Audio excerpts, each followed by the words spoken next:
پہلے تو میں امریکہ کے ساتھ اپنی تعلقات کے اوپر بات کر دوں.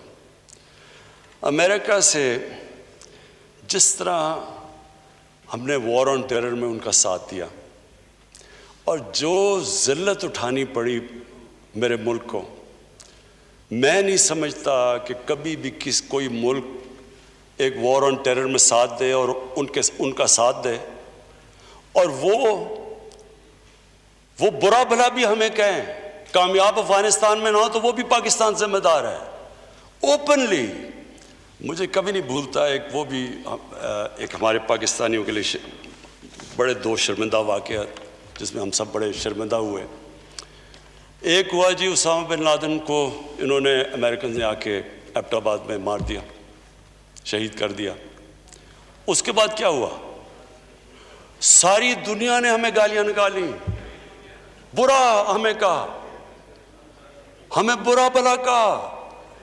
یعنی ہمارا اہلائے ہمارے ملک میں آ کے مار رہا ہے کسی کو اور ہمیں نہیں بتا رہا، اور 70,000 پاکستانی مر چکے ہیں ان کی جنگ کے لیے. یعنی اس سے زیادہ ذلت ساری جدھر پاکستانی باہر تھے، آپ جدھر پاکستانی باہر تھے آپ دیکھیں جو ان کے اوپر گزری اس وقت. مجھے بھی یاد ہے، یہ 2010 کی بات ہے.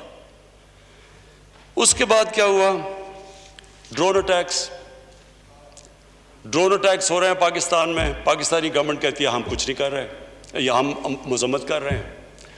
سینیٹر کارل لیون، یہ یہاں اخباروں کے اندر فرنٹ پیج میں آیا.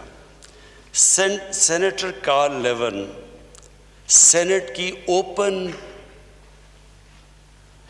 کمیٹی، فارن ریلیشنز کمیٹی کی ہیئرنگ کے اوپر کہتا ہے، ایڈمرل ملن سے پوچھتا ہے کہ جی آپ یہ کیوں یہ پاکستانیوں کو یہ کیوں آپ ڈرون اٹیکس کرتے ہیں؟ جب پاکستانی گورنمنٹ آبجیکٹ کرتی ہے، جب مذمت کرتی ہے، آپ کیوں کر رہے ہیں؟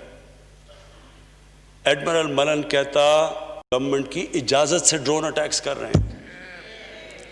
وہ آگے سے کیا کہتا؟ میں یہ جو کہتا ہوں کہ جو ہم نے یہ 10 سالوں میں ذلت، یہ جو سارا وار آن ٹیرر کے اندر، کہ ہمیں یہ نہیں پتا تھا کہ ہم ان کے اہلائے ہیں یا ان کے دشمن ہیں. وہ آگے سے کہتا کہ یہ پاکستانی گورنمنٹ کیوں اپنے لوگوں سے جھوٹ بولتی ہے، کیوں نہیں سچ بولتی ان کے ساتھ، کیوں یہ ڈبل فیسڈ ہے. دیکھیں قوم کو آخر میں تو قوم ہی پڑھ رہی تھی باہر پاکستانی. آپ کو میں بتاؤں ہمارا بہت بڑا اثاثہ، میں سمجھتا ہوں اس ملک کے بہت بڑا ٹیلنٹ باہر بیٹھا ہوا ہے. کم از کم 80-90 لاکھ پاکستانی باہر ہیں، اس میں مزدور ہیں، محنت کش ہیں، لیکن کئی پروفیشنلز ہیں، پڑھے لکھے لوگ ہیں. تو وہ جو وہاں ان کو فیس کرنا پڑا اس سے.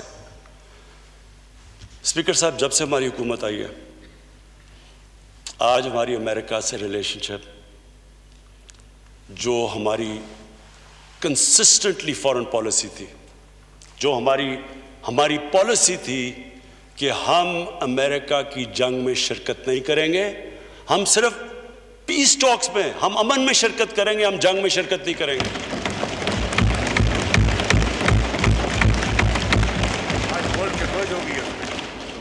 آج یہ تھا کہ ان کا جو سب سے ہارڈ لائن سینیٹر لنڈزی گریم، وہ پاکستان آتا ہے اور پاکستان آ کے سٹیٹمنٹ دیتا ہے کہ جو تحریک انصاف اور عمران خان کہہ رہا تھا there is no military solution, there is only political solution، endorse کرتا ہے. آج ہماری ان سے ریلیشن شپ کوئی اس کے اندر کوئی آج نہیں ہمیں کہتا کوئی دوگلا پن ہے، کوئی ہم ڈسیو کر رہے ہیں، ہم کوئی کسی کی جنگ نہیں لڑ رہے. ایک ریلیشن شپ ٹرسٹ کے اوپر ہے. میں یہ نہیں کہہ رہا کہ ہمارا کوئی اس کی وجہ سے کوئی پاکستان کو ہمیں کہنا کہ جی ہمیں ان سے کوئی ایڈ لیں یا کچھ لیں. ایک تو مجھے یہ بھی شرم آتی ہے، سارا وقت ہم یہ ایکسپیکٹ کرتے ہیں، لیکن ہماری ریلیشن شپ اب ہمیں وہ کوئی ذلیل نہیں کر رہا. وہاں ہمیں جب بھی وہ جو ڈونلڈ ٹرمپ ملا ہے عزت دی ہے اس نے کوئی ہمیں کوئی کہا نہیں کہ جی میرے لیے بلکہ ریکویسٹ کرتا ہے کہ ہماری مدد کرو افغانستان میں امن لانے کے لیے. اور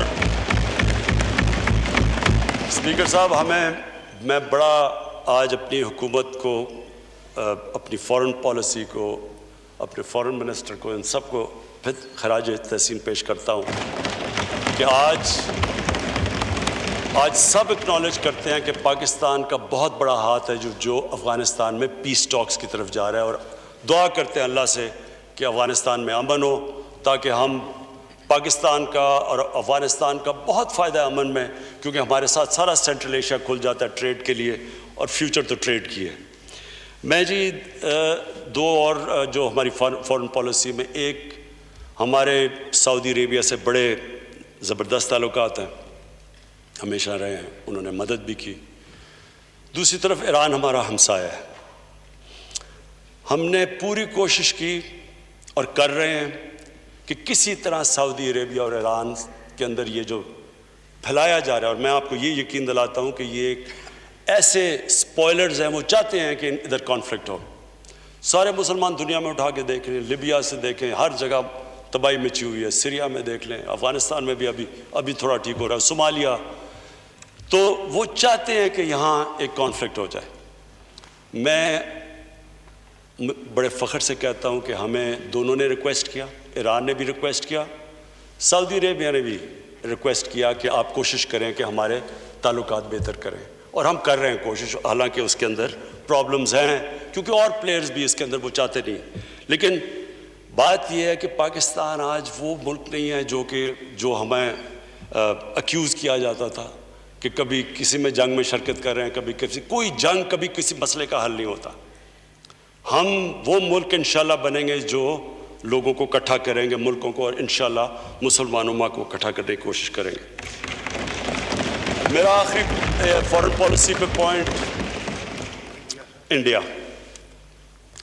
دیکھیں جی، میں نے یہاں جب پہلے تو ہم نے کوشش کی ہندوستان سے، آپ سب کو پتہ ہے، کیونکہ میں نے بات بھی کی نریندر مودی سے کہ کشمیر کا ہمارا ایشو ہے، تو یہ ہم بات چیت سے حل کر لیں، اور ٹریڈ میں اگر ہمارا کشمیر کا ایشو حل ہو جائے تو بہت بڑی ایڈوانٹیجز ہیں، دونوں ملکوں کو بڑی ایڈوانٹیجز ہیں۔ غربت اگر کم کرنی ہے تو ٹریڈ آپس میں کر دو۔ ساری دنیا میں یہ ثابت ہوا ہے کہ جتنی ٹریڈ بڑھتی ہے اتنی اسٹینڈرڈ آف لیونگ اوپر چلی جاتی ہے۔ ہمیں شروع میں سمجھ بھی نہ آئے کہ یہ ریلیکٹنس بڑی وہاں تھی، اور ایک تکبر بھی تھا وہاں۔ اس کے بعد ان کے الیکشنز آ گئے، تو ہم نے سوچا چلیں الیکشنز کے لیے بڑی، وہ پلوامہ ہو گیا، آپ کو یاد ہے، پھر الیکشنز ہو گئے۔ سبسکرائب کریں اور بیل دبائیں تاکہ کوئی خبر رہ نہ جائے۔